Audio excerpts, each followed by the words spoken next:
Introduction. Mom, have you seen my needle? I dropped it right now and I don't seem to find it. I need to finish my craft work. Yes, dear, I'll help you find it. Let's get a magnet and look for the needle. What is a magnet, Mom? How will that help me find my needle? Children, in this lesson we will learn about magnets and their properties. History of magnets. There is a popular legend that leads us to the discovery of magnets, which involves an elderly Greek shepherd named Magnus.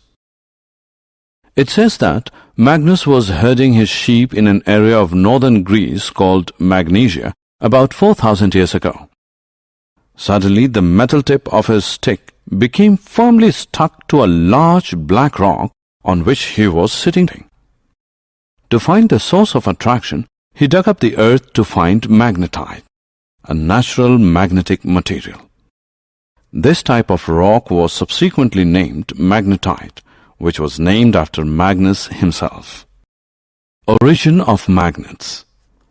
Magnetite is a natural magnet and contains iron. In the later days, this was more widely known as a magnet. A magnet is a substance that has the power of attracting iron. Magnets can also be made artificially. However, the process of making artificial magnets is a recent discovery. Artificial magnets come in different shapes, for example, bar magnet, horseshoe magnet, etc. Types of materials. Now let us look at the types of materials.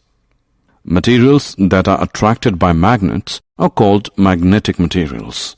For example, screws, nuts, bolts are magnetic materials. Materials that are not attracted by magnets are called non-magnetic materials. For example, wool, cloth, bricks are non-magnetic materials. Poles of a magnet. When you move a magnet over magnetic substances, you will see that these substances get attracted to particular parts of the magnet only. These are generally the two ends of the magnet. These ends are called poles of the magnet. Finding the right directions. Once you know about the poles of a magnet, you should also be able to mark the location of the poles. Let us now look at why poles are important to be marked in a magnet. We all know that to find directions we use a compass. This compass has a needle that keeps moving in all directions, but when steadied always points to the south. This helps us in finding directions accurately. This is why we need to mark the poles of a magnet. Making your own magnet. Let us look at the steps to create your very own magnet. Let's take a paper clip. Use a thick and strong magnet. Move the clip over the magnet repeatedly in the same direction. Perform this step 50 to 100 times. The movement needs to be quick. Now to check whether the magnet is ready, bring a nail close to the clip. If the clip does not attract the nail, then continue the same process for some more time. Keep in mind that the pole of the magnet and the direction of its movement should not change. Attraction and repulsion. Now that you know about poles of a magnet, let us look at the attraction and repulsion properties too. In the case of magnets, when the south pole comes in contact with the north pole, these get attracted to each other.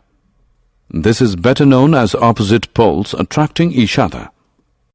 Similarly, when the south pole comes in contact with another south pole of a magnet, they do not attract each other. In fact, they repel each other. This is better known as similar poles repelling each other. Taking care of magnets. We are now aware of the attraction and repulsion properties of a magnet. To keep magnets safe and in working conditions, follow these guidelines.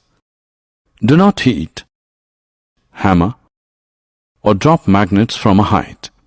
They will lose their property if done so. Keep bar magnets in pairs with their opposite poles on the same side. Use wood to separate them. Keep a piece of iron across the poles of a horseshoe magnet. Magnets should be away from computers, mobiles, television sets, music systems, and compact discs. Summary. Let us summarize what we have learned. A magnet attracts magnetic materials. The ends of a magnet is known as poles of magnets. A free magnet always points in north-south direction. Similar poles of the magnet repel each other, while different poles of the magnet attract each other.